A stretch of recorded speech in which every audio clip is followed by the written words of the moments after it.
Now we propose one more parameter. This will constitute the residues which have more number of contacts. For example, if there are many clusters, right, one residue is forming many long range contacts. So then see in a protein how many clusters you can find, right, based on long range contacts, and there are more clusters are formed with long range contacts, then these proteins take time to fold. Under this assumption, we see the residues which can have more number of contacts. For example, take this as an example. How many contacts? 4 contacts, right, here only 4. So if we take this one, 8 contacts, if this one 11 contacts. This is for the residue T1. For example, a protein, one case only 5 residues have these multiple contacts. One protein they have 20 residues which have multiple contacts, which will fold fast, which will fold slow, right. One with only 5 residues they are having multiple contacts, another one 20 residues have the multiple contacts, which one will fold fast? The 5 one will fold fast, because only with the 5 one they have to get more number of contacts. In this case all the 25 different residues they are making the contacts from different residues, so it takes time to get all the contacts. So here is one example. So we have the different classifications alpha beta mixed and the fast and slow folding proteins. So here this is the percentage of residues which have multiple contacts. So if you see the fast and slow folding proteins with the condition of 5 residues, if we see here we see the clusters only if the residue contains more than 5 long range contacts. If we do so, the fast folding proteins there are only 12.6, and the slow folding proteins you can see the 22.6 percentage of the residues they are present in the case of slow folding proteins. This will tell you that the proteins with more number of the multiple contact residues are slowing down the folding process. Then I show another example. We take the fastest, that means ln kf is more than 9, and the slowest is less than 0. Right, we have 8 examples for the fastest and 7 for the slowest. So here if you see only 6% in the fastest and more than 25% in the case of the slowest proteins. This will clearly tell you the proteins, right, which containing more number of residues with multiple contacts, right, they are slow folders. Here we did with the 47 fast and 28 slow proteins. Here the fastest and slowest we can see the difference between the percentage of residues with the multiple contacts.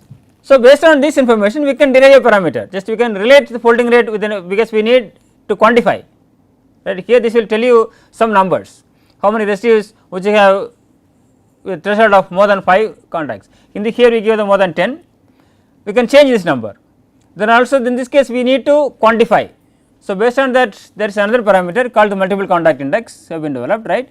So here they take distance between residues, this already used in the previous methods, right, for example contact order, long range order, and the second one is sequence separation. This was done earlier. Now here in addition to that we added one more feature. What is this feature? Number of residues. Residues with multiple contacts. Okay, for example if you see this figure, here the how many this you take the T1, how many long range contacts this can form? 1, 2, 3, 4, 5, right. So in this case n Ci equal to 5. If this is the case, then you can define n mi equal to 1, because if it is more than 4 or 5 you can put any cutoff, right. And if this is the case, MCI you can calculate sigma n mi by n for all the protein and get the number. Now see whether this has any influence in the folding rates compared with long range order and the contact order, right. Here we have different data sets, right, 2 set proteins and 3 set condition, 3 set proteins, right. So these are data. You can see this is a 2 set proteins, right, 50 proteins, contact order is 0.6, long range order is 73. This is TCD is a total contact distance, that is a multiplication of CO and LRO, right. So here it starts 0.73 and MCI is 0.8. Okay, this information will enhance the correlation between the MCI and the folding rates. So now we try to see whether this is correct or not, how far this can be trusted. So we set another 27 2 set proteins, same experimental conditions. The beginning of the lecture I discussed about the data, determined by the different experimental groups the same conditions. So, for that if you do that, there also you get about the similar correlation minus 0.81. That means MCI is a good measure to relate protein folding rates. Then we use the same with the 3-state proteins. Here also we could get the same correlation of 0.83. So, then this can be a good measure for predicting or relating the folding rates. Then we need to compare the 2-state and 3-state proteins. There is one important information between 2-state and 3-state proteins. The 2-state proteins we need to normalize with n. For example, the long range order. So, what is equation for long range order? Nij by n. But in the case of 3-state protein, right, if you normalize, the values is very less, but if you do not normalize, then this is 0.83. Still it is very clear why this normalization is very important for the 2-state proteins and it is not required for the case of the 3-state proteins. 3-state proteins, if you normalize, the values are very less. 2-state proteins, if you do not normalize, the values are very less. So, it is very important to normalize the 2-state proteins, right, to get the folding rates with better performance. So, till now we discussed about the different features, contact order, long range order, as well as the multiple contact index. Now, if you see whether any difference in the folding rate and the number of the fast folding proteins and the slow folding proteins based on the number of contacts. Here if you see the x axis number of contacts, y axis the percentage of residues, right. So, the percentage up to the 7 residues, for example, up to here. So, see this is higher in the fast folding proteins, after that it is higher in the case of slow folding proteins. The same in the case of 27 2-state proteins and the 3-state proteins as well as another set of 52-state proteins. That means, take the slow folding proteins, right, these proteins have more contacts than the fast folding protein, because if you see the slow folding proteins, the values are very high compared with the fast folding proteins, right. That is we can see the relationship between the slow folders, fast folders and the contacts, right. They can have a picture related with all these parameters. Okay, these all we did with the completely with 3D structures. Now, is it possible to get this information from the sequence? Because topological parameters, contact order, long range order, multiple contact index, we need a structure. It also depends upon the type of the protein, alpha, beta, mixed class proteins, right. Can we predict or can we relate the sequence based parameters with the folding rates? Last class we discussed about the stability, right. So, how many properties we used last time, which type of properties? Physical, chemical, energetic and conformance properties, right. We discussed about all the properties, they are available on the web, right, those values are there. So, how can we relate these properties with the folding rate, right. There are various aspects to predict the folding rate from the sequence. Either we get the sequence based parameters, right. What are sequence based parameters we discussed in the earlier classes?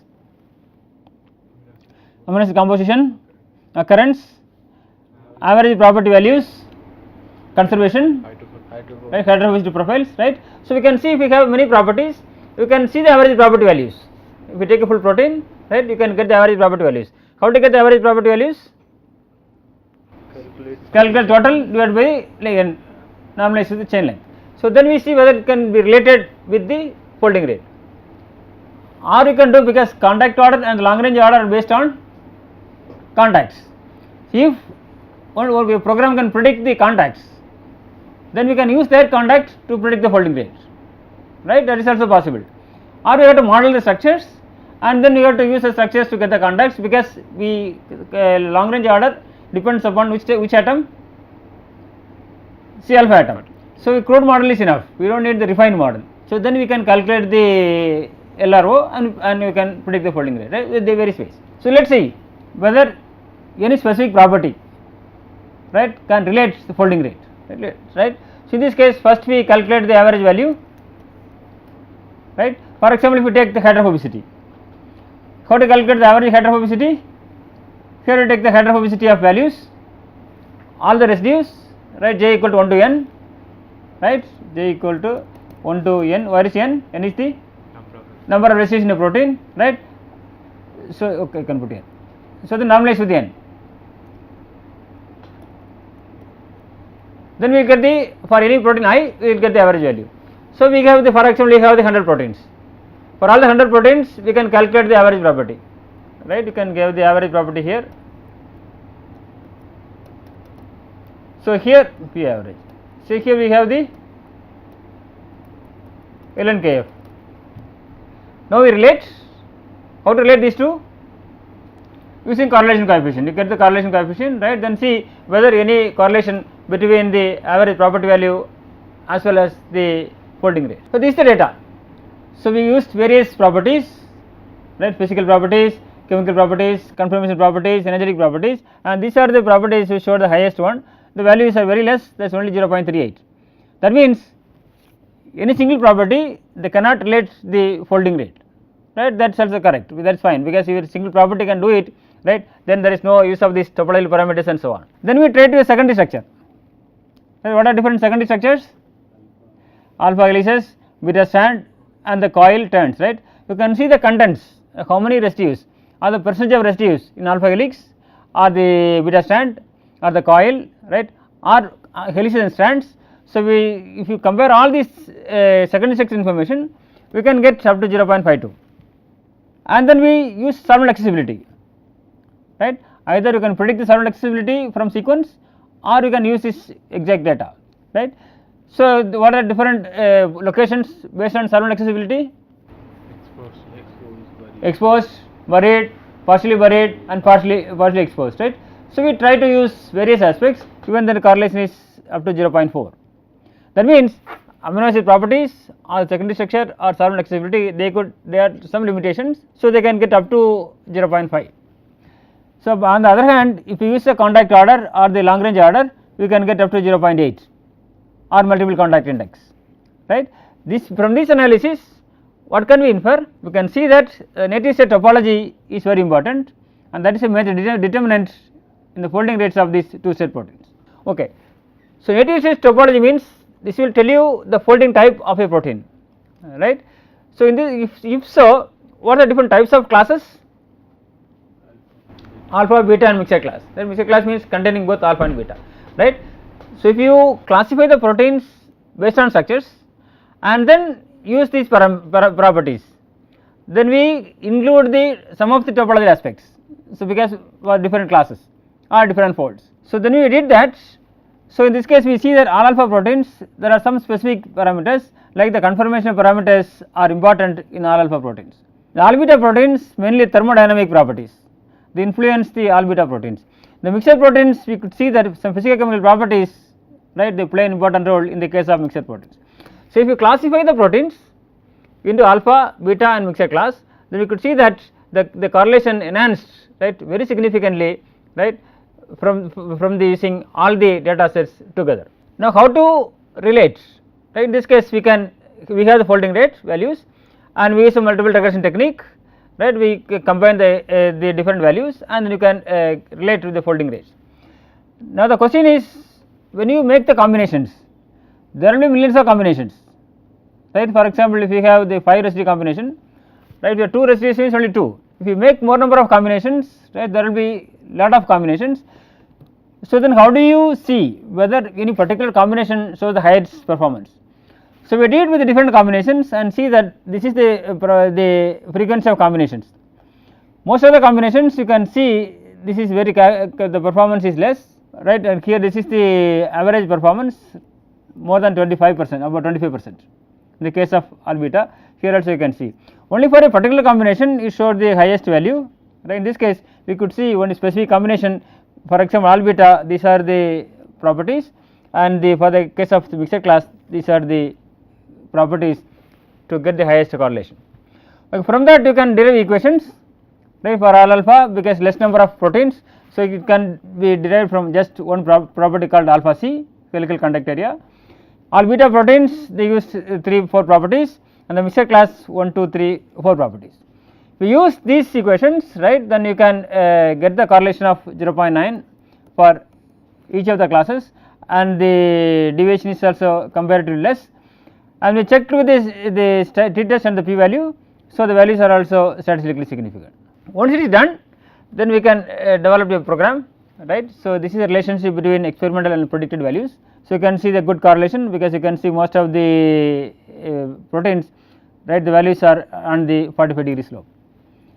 So, now if we get this, then we can make a server, right. So, here it accepts the amino acid sequence, single letter code, and then here the important thing is we need to give the structure class. If you do not use a structure class, if it is unknown, then it can predict the folding rate, but in this case the performance is not so good, and you can have some limitations if you use the unknown values. But if you know the structure class, whether it is all alpha or all beta or mixed class proteins, then you can take the particular class and appropriately use the equation, and this all alpha proteins, and you can see this is 8.44 per second. If you look into these structures, how many structures are known in the PDB? 1,30,000 structures are known, but if we take the folding rates, we know the folding rates only for about 100 proteins, 100 plus proteins. So, many proteins we know the structures. So, in this case we know there is all alpha or all beta or the mixture class. Even with the known sequences, right, many sequences they have high sequence identity with the known structures.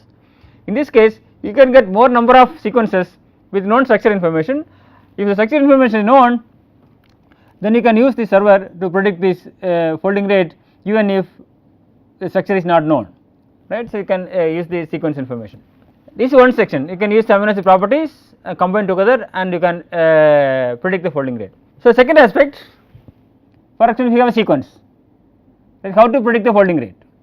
So, there is an indirect method to predict the folding rate using contacts, because we know that topological parameters are important, right, and these parameters explain well about the folding rates, and the parameters are mainly depending on contacts, and if we are able to get the contacts, then we can convert these contacts into folding rates. So, these indirect methods they developed in 2005, right. Burkhard Rose from Columbia University proposed this one. So, what they did, so first they get the sequence, for the sequence they get the contacts. How to get the contacts?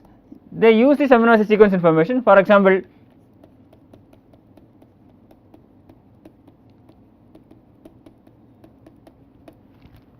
so take any of this residue, for example take this valine. They have identified the residues which are close to valine, right. For example, this leucine, threonine, lysine, as well as on the right side towards N terminal and towards C terminal, and they located the position of this valine based on secondary structure, whether it is helix or strand or turn or coil, and based on the solvent accessibility, it is buried, this is secondary structure and a solvent accessible surface area, right, buried or partially buried or exposed, and they compare with the known structures, then they see this valine is in contact with which type of residue, what are other residues. Take any cutoff, for example 8 angstrom, compare the experimental data, right. So, they use this information and they use the model for predicting these contacts. In this case they do not know the structure, for any sequence they give the sequence information, neighboring residues and secondary structure, solvent accessibility as well as the conservations, right. We have discussed all the the parameters in the previous classes. So, take all the information to predict the contacts. Once the contacts are known, can we predict the LRO? Yes, we can predict the LRO, right, because we see only we need the cutoff of 12 residues, then we calculate the number of contacts, residues with the cutoff of more than 12 residues. Once we get the LRO, then we can get the folding rate, right. This is indirect method to predict the folding rate using predicted contacts. Okay, here this is a server which can predict the contacts. So, here this is the amino acid sequence,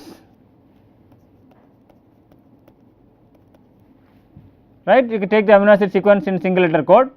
So, then they use all the other information, they use the what information they use for the prediction, secondary structure, solvent accessibility and the neighboring residues and the central residue information, conservation score. So, they take all the information, finally they give you the output.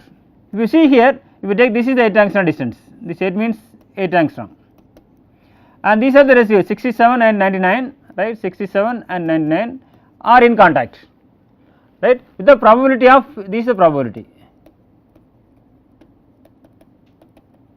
of 0.95. So, they give the probability, so you can take the contacts with high probability, and if you get these contacts we can convert this information to get this long range order. For example, if you see 69 to 99, what is the distance separation? 32. 33, right. So you see I minus j 32. If you see this one,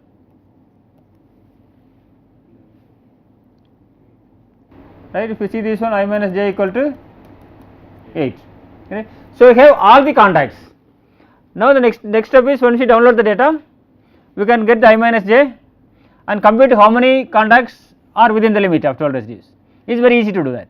Now the question is whether these contacts, right, are at least the residues with a separation of 12 residues, right, are related with the known long range order. If we have known the structures, we can get the long range order. Likewise they can do that. So they did that. For example, if they predicted the LRO, and this is the LRO obtained directly from the structure, and see the correlation. So specifically if you see the small proteins, right, that they consider 199 proteins, and the correlation is not bad, is about 0.7. So in this case, if you predict the contacts, and the predicted contacts help to get this long range order, but with the correlation of about 0.7. Now they converted this information into predicting the folding rate, right. So what they did, so they used all the predicted LRO and use the same equation and to predict the folding rate. So here for a set of proteins you give the folding rate, right. So here the correlation is 0.68 minus 0.68 with the deviation of 0.98. This outlier, right, this outlier mainly because it contains disulfide bonds, so it is not able to take into account. So now if you exclude this outlier, then here the correlation is minus 0.78 with the deviation of 0.86. When you compare the data with the experimentally calculated the LRO, that means using known 3D structures, if the results there is comparable, is 78, this is 0.81.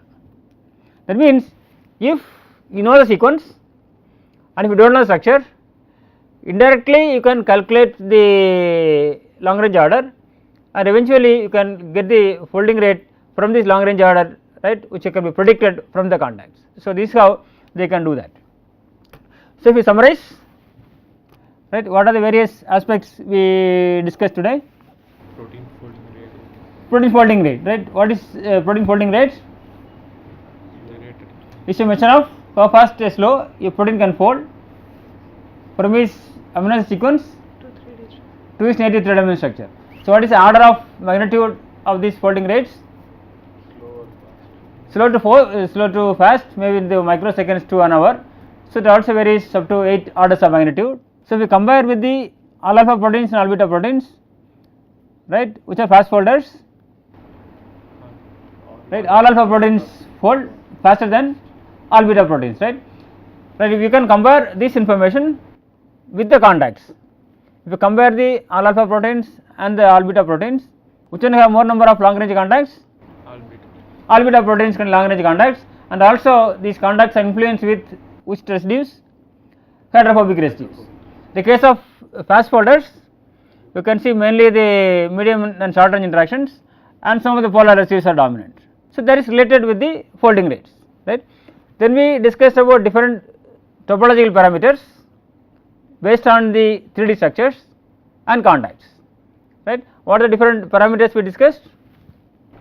Contact order, long range order, and multiple contact index. So if you see these indices, all the indices, right, they showed good relation with the folding rates, right, about 0.7 to 0.8, right, inverse relationship between any of these indices like contact order or long range order or multiple contact index with the folding rates. This will tell you the topological parameters are important for determining the folding rates, right. Then we discussed whether the sequences or any properties can relate these folding rates, right. When you compare the sequence based information, secondary structure and accessibility, right, as well as the topological parameters, right, we found the difference among all these features. The topological parameters could explain up to 0.8, but in the case of the other parameters like the properties or secondary structure or accessibility, right, up to 0.5.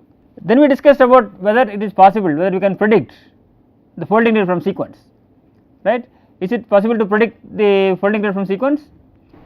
There are various methods available, right. Either you can directly use the sequence, or you can indirectly use the sequence to predict the folding rate. How we directly predict the folding rate from sequence? Physiochemical.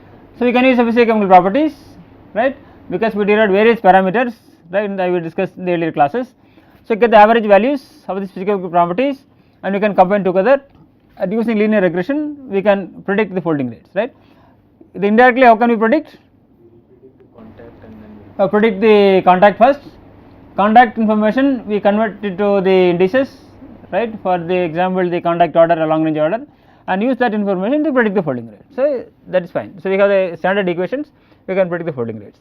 Fine. So we discussed the applications of sequence and structure based parameters on various aspects like structure prediction, protein stability, and the folding rates, right.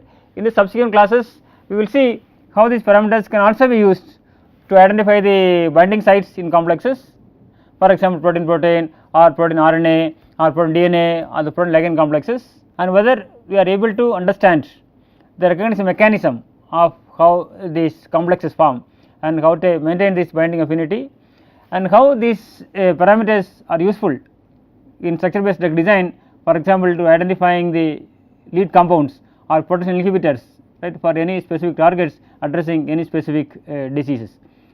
Then we will discuss about some of the steps you have to follow to develop any of these applications, right, for your projects or anything, right, that we will discuss in the next few classes. Thank you for your kind attention.